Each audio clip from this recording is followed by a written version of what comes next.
Hello, everyone. You made it here. I'm so happy. I think you feel probably what we're all feeling, that our attention is not what it used to be. And today I would like to help you regain your focus and basically get your brain and your life back. So let me start out by asking you, what is your biggest focus challenge? What would you like to address? Maybe you want to be fully present with your kids instead of scrolling on your phone at dinner. Maybe you want to, I don't know, have a meeting where everybody's fully present and not distracted. Maybe you want to read a book again and not check your phone in between. I don't know, whatever it is that is distracting you, I would love to know. So if you can take a moment in the comment to let me know what your biggest focus killer is, then I can help make this section a bit more tuned into you guys. I must say, I personally struggle with this a lot because I'm a mom of five, I work. So there's always somebody who wants something. There's never a moment where everybody's happy. There's always like somebody in my phone who needs something or a meeting or an email or whatever it is. So I personally really have thought about this a lot. Um, I think we're all targeted by this and we all need very good strategies to address it. So please take a moment in the comment to let me know what you're most interested in so that I know what your key concerns are.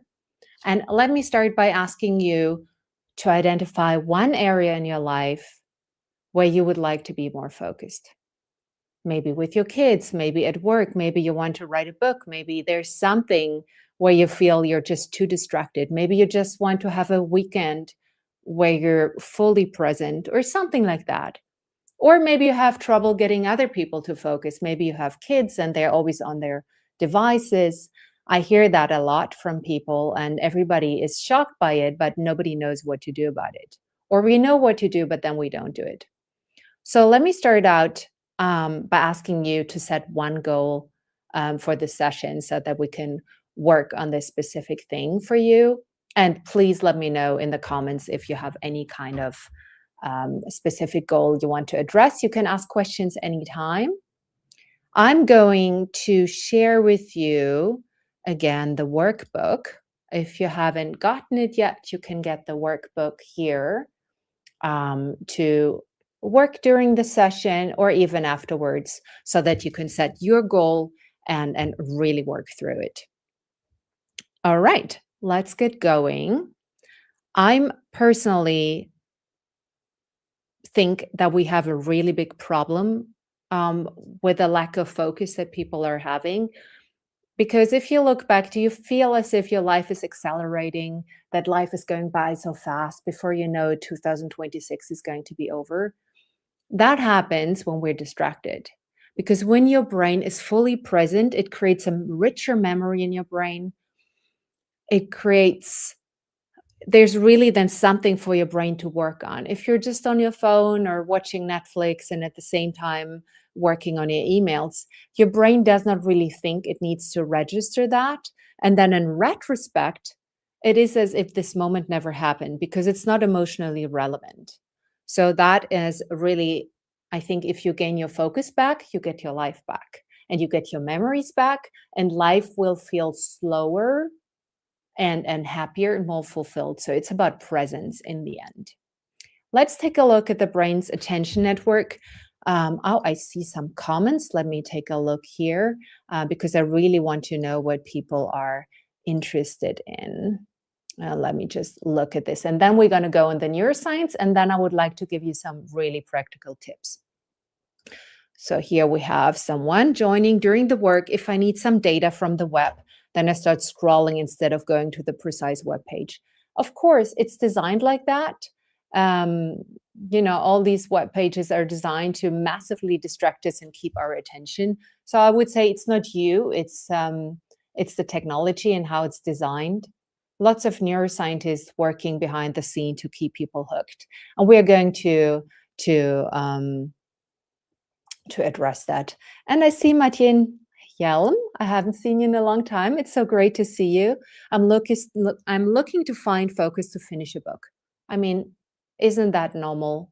I think we all struggle with that. So let's unless the book is really good, then I think it's easier. But sometimes book reading feels like work, and then it's so much harder. So good to see you. So getting distracted by notifications, getting distracted by just checking the phone, getting distracted by colleagues during the working flow, yeah, and regaining flow.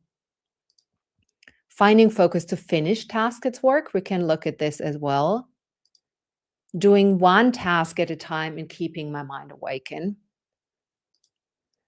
Nicole here. I have trouble disconnecting and being present on the weekends after being on for work all week. I hear you. Yeah, makes a lot of sense. I sometimes feel like I'm torn between focusing on my kids and focusing on work. Both should have my full attention, but I also feel like I'm leaving one or the other behind. I think we all feel like this. So thank you so much for sharing this. I really appreciate it because it helps me to better angle this session so it's most useful to you guys. Let's start by looking a little bit at the neuroscience. Because when you think of focusing, it's actually something that keeps your entire brain busy. There are 3 networks in the brain that are active during focus. So first of all, we have, so if this is like a head seen from the side, here we have the brainstem and the arousal network. So it matters whether you just are very sleepy and drowsy and disengaged, or whether you're maybe panicky and stressed. This changes what you pay attention to. So basically, whether you, for example, if you're always on, you're stretching out this arousal network, and people who constantly check their emails and are always on, they actually have higher stress levels. So this arousal network is constantly activated. It kind of keeps you hyper vigilant. So then when a new notification comes in, you're like, whoa, let me jump and check that email. So overall, we have that arousal network in place to keep us vigilant, to protect us. But in today's age, everybody's arousal network is a bit overactivated. And that leads to a situation where we're like constantly stressed out, right? Then we have the orienting network. So what does it mean? Something happens, a notification comes in, a coworker knocks on your door, the school calls because your kids are sick or something like that.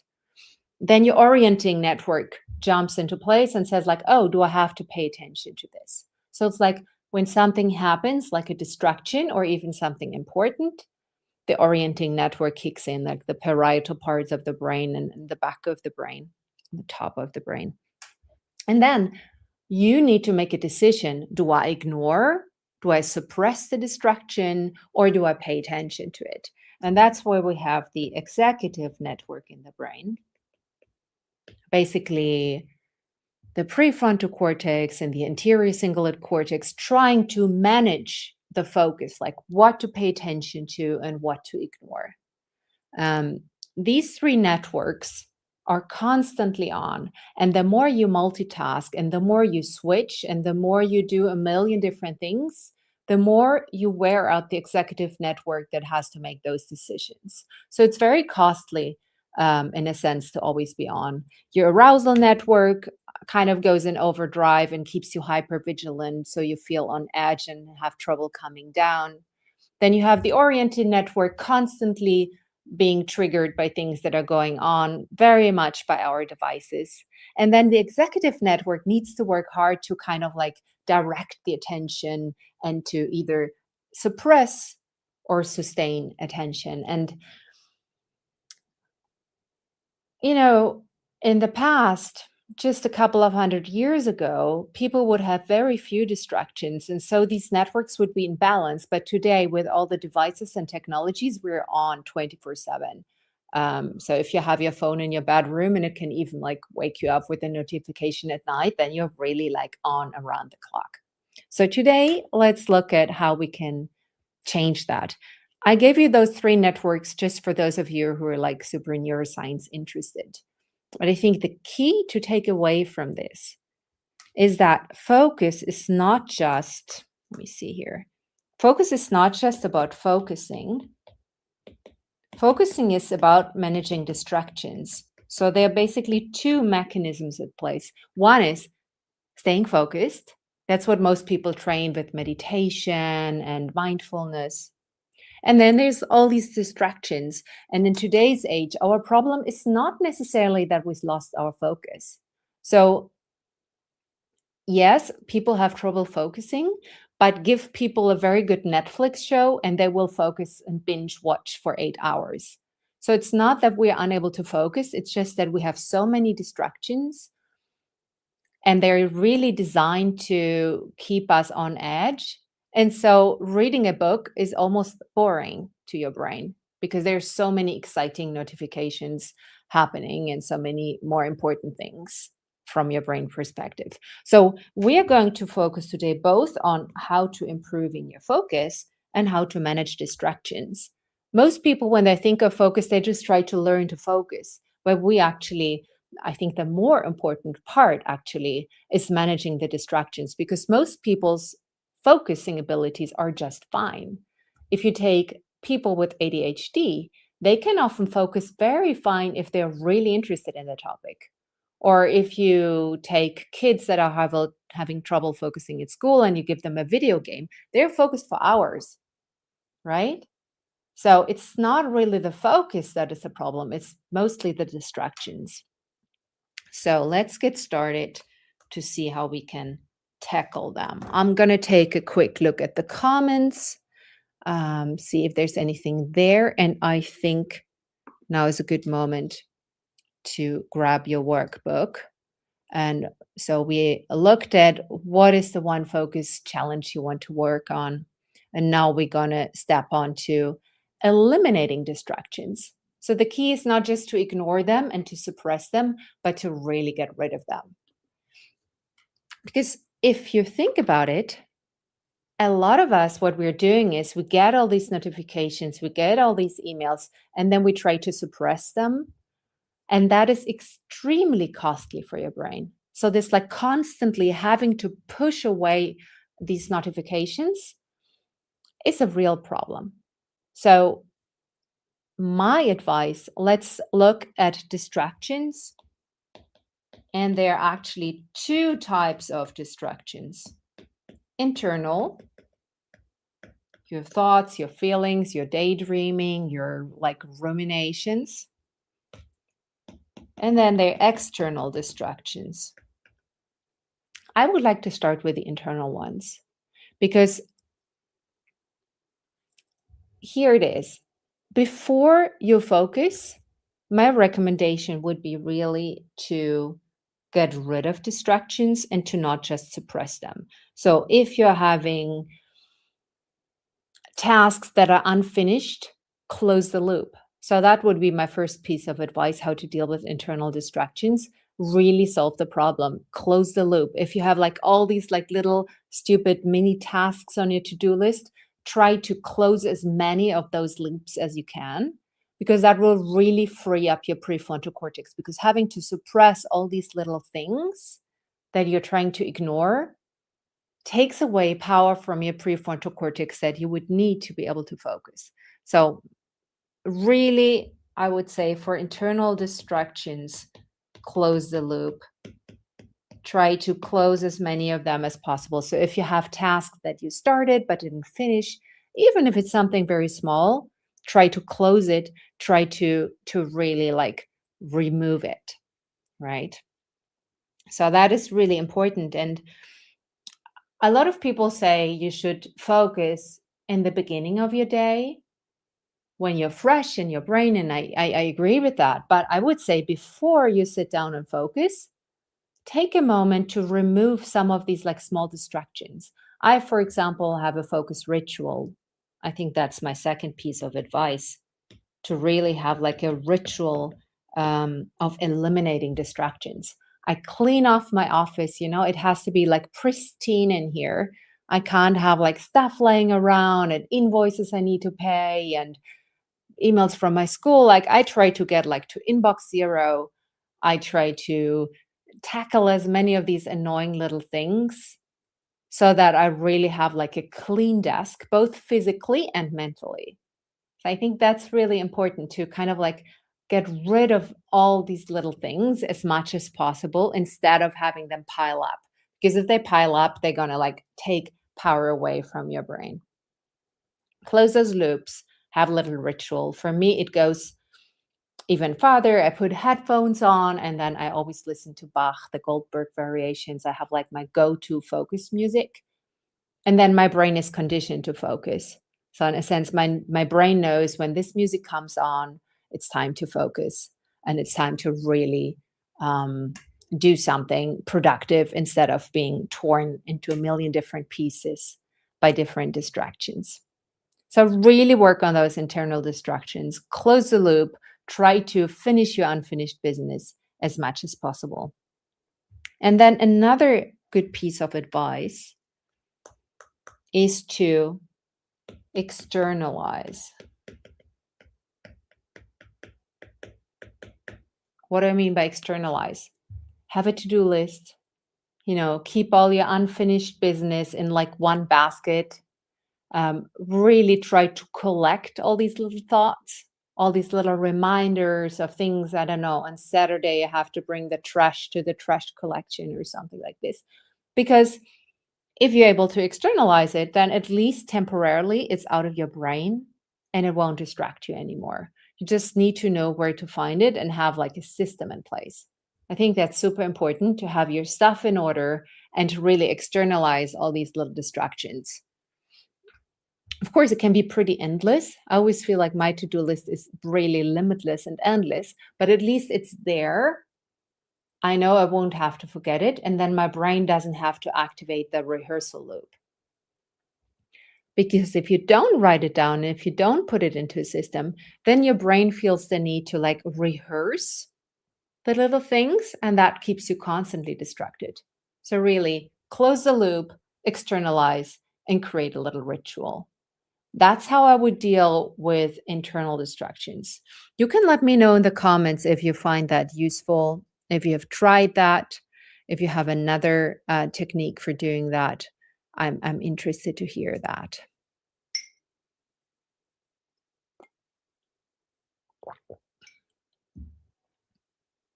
Now let's take a look at external distractions.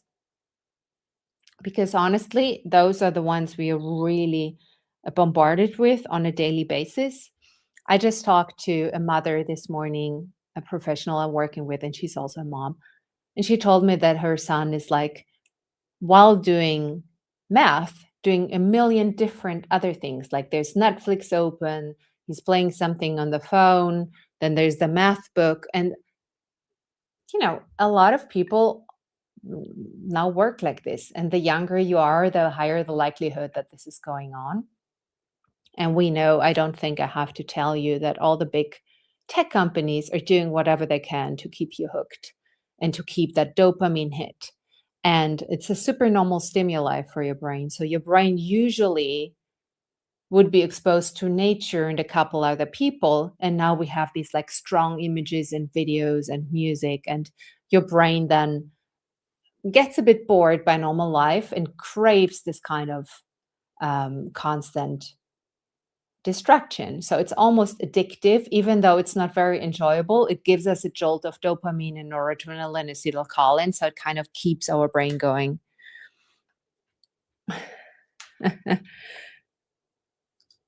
So here we have Johan saying, have not found a great to-do tool, but zeroing inbox feels like an impossible task. I know. I mean, maybe you get like 2,000 emails per day, right? But something has to happen because the more they pile up, the more they can stress you. I hear you. At the same time, if it piles up and we just ignore it, it's also not great. So maybe it can be delegated. Maybe somebody can assist you. But I know exactly what you mean. But I always try to like really get rid of it as much as possible because it just stresses me to have all these emails there in my inbox. And every single email in the end is a to-do, right? With the to-do tool, I think, some people have it on paper. I have a digital one. I think it's pretty good because in a digital one, you can delegate to other people and track progress and set automatic reminders. Um, I'm pretty happy to have it all contained in one tool. So thanks for sharing that. Valerie is saying that it's interesting. Yeah, and it makes sense. Thank you. It's good to have some feedback because I don't see you, I don't hear you guys, so it's good to know if it's helpful. Let's take a look at the external distractions. What are we going to do about them? I think it's actually about creating physical space between you and your devices. So researchers found that if you turn your phone off and put it in airplane mode and it's still in the same room, it's still distracting you. So I would really try to schedule time where you're, away from your phone. During the night, don't bring it to the bedroom, don't bring it to dinner, don't have it there during food. Just either define areas of your home or office where the phone is not allowed, or certain time frames when your phone has to be away, or even both. I think you need to find what works for you, but it's really, if you're 24/7 with your phone and it's always on, it's going to kill you. So I think something needs to happen. And the one thing that really seems to work for people is to, I, for example, use, where did I put it? Let me get it. So I personally, for example, use this little like blocker thing to block my phone. So it's a physical blocker and it blocks certain apps and certain applications for certain hours of the day.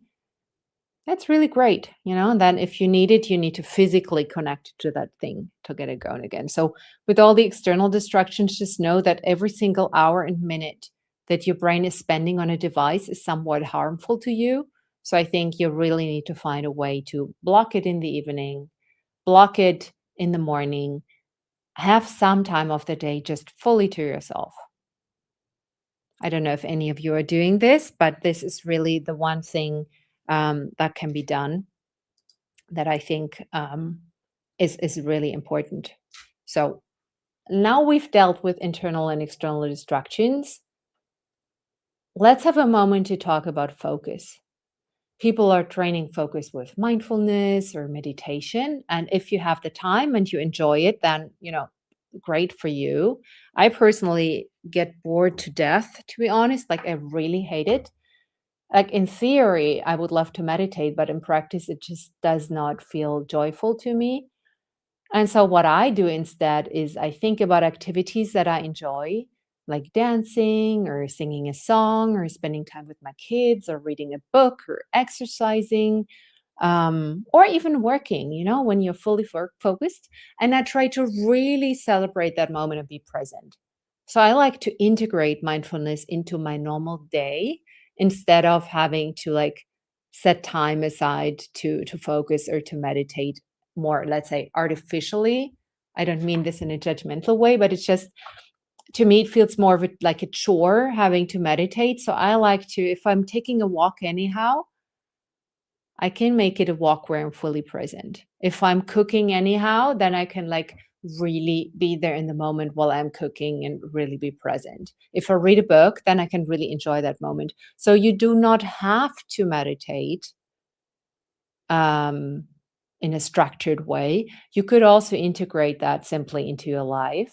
You could have a simple rule for meetings, for example, that you do them without any tech and instead you do them much shorter. I think people would love that. Um, because when you come to a meeting and everybody's just on their phones, it would be much better to make the meeting just 10 minutes and have people not on their devices. Melanie is asking about the name of the blocker. This one that I'm using, and I'm not affiliated in any way, is called a brick. But it's working very well for me, I must say. I think there are others as well. But I find it much better than the built-in phone blockers, because then they send you a notification and they ask you like, do you want 50 minutes more? And then I'm like, yes, of course I want 50 minutes more. or turn it off for today. It's not as easy to do with these physical blockers. So I think you just need to create friction for your brain. You need to make it harder for yourself to do all this scrolling and mindless um, reading on your phone. The do not disturb setting is a game changer for me. I can set up in a way that certain people can reach me in case of emergency, but all other distractions are blocked out. And removing most notifications on the phone. You nailed it. I think we really need to put these settings in, because if you just let the phone be and you don't change it, then you're basically a victim of all these tech companies, and your brain will, um, I don't know, decay and shrink and be stressed. Hey, Kevin. Yes. So I agree. So where were we? Speaking of distractions, I think we were speaking about ways to train your focus. There are lots of great ways. I personally think that the problem we are facing is not so much with focus, but with the distractions. So that's why I'm focusing on that. And then I try to just be extra present in activities that I enjoy to really train that focus muscle. That said, to Madeleine's questions in the beginning of finishing a book, I personally find that it's hard to focus on something when I find it boring or unengaging. So then the question to me would be, is that book really needed? Like, is it really necessary? If it's so boring that you have a hard time focusing on it, then maybe the problem is with the book and not with you. Like, I personally think very often when we're distracted, it's a sign that the content isn't that good.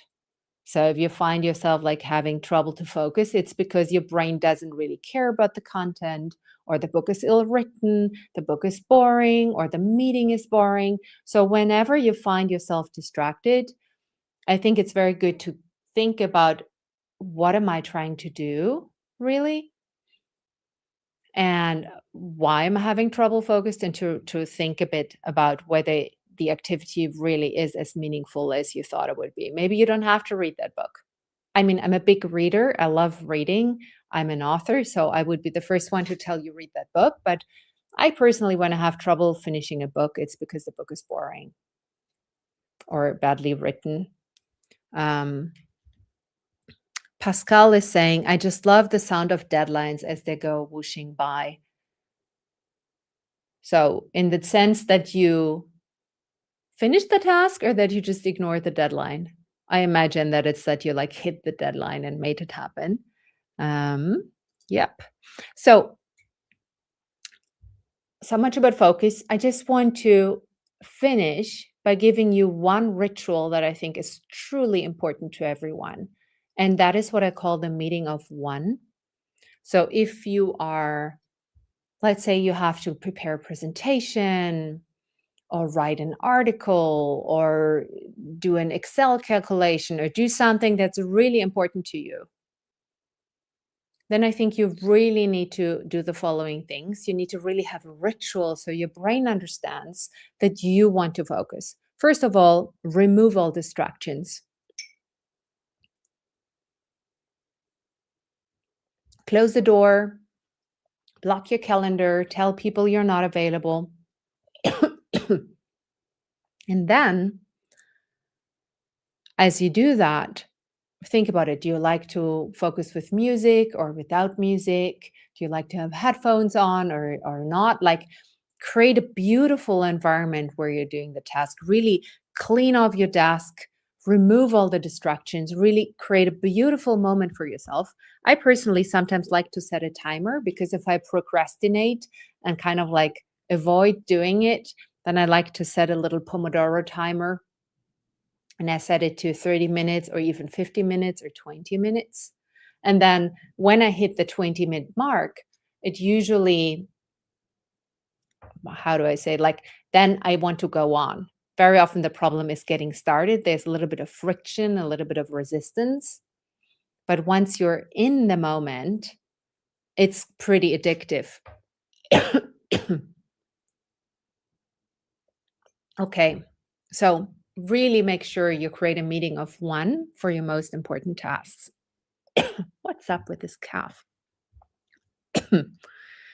Greetings to you as well. Sorry, it's really bad. Okay, so I think, let me recap what we talked about today. So, first of all, we have three attention networks in the brain.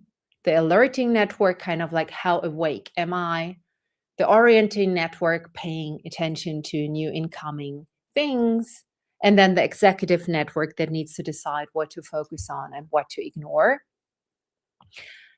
And all three networks work overtime in people these days because we're so bombarded with distraction. I think our problem is not really focus. Our problem is that we're always distracted. And in that distracted mode, your brain is having trouble staying focused. So we need to eliminate distractions, but not just the external ones, but even the internal ones. And for the internal ones, I recommend closing those loops, like finish your unfinished business, externalize, keep a to-do list, really write down your deadlines and the things you get organized, so that you don't have to rehearse it in your head. And also create a little ritual. So, for certain moments when you don't want to be distracted, try to create a ritual where, yeah, where you just send a message to yourself that you're not available to other people. There's nobody who can ask you anything. Nobody can send you a message. Nobody can call you. Nobody can send you an email. Well, they can call you and send you an email, but you're just not there to see it. All right. And so, and then you really sit down and get into the zone. Um, you may be familiar with my fun, fear, and focus framework. That's basically about being in the zone. You have the fun, you have the right level of fear, and you have the focus. And when they all come together, you get into flow. And focus is, of course, an elementary part of this because when you're distracted, your brain cannot get into flow. And let me finish with this. I really think focus is about regaining your life back because a distracted brain does not function fully. You're exhausted at the end of the day from all the multitasking. It's a stressed brain, it's an overwhelmed brain, and it's also a little bit of a bored brain because even though it could be interesting to scroll on Instagram and watch all those videos, in the end, you can't recall anything. Like nothing has really left an impression in your brain. There's no memories. It's all kind of just like swooshing by. And so, yeah, I really encourage you to try this, to try some of those things. Maybe you can let me know what you found most useful and what you're trying to implement. And you can use the workbook to really make it happen. So I'm just going to share with you if you want more of these things. You can subscribe to my newsletters either on LinkedIn or to your inbox. Let me come back here. So there's the LinkedIn newsletter for you on LinkedIn. That's a very simple way. And then there's even my email newsletter, which goes straight to your inbox. Let me see if I can see there are a couple more comments. Greetings from Heidelberg. That's so fun. Well, yeah, I moved away, but it's so fun to um, see you guys. So thank you all for being here. Thank you for spending the time with me and let me know how it goes. Bye bye. See you soon.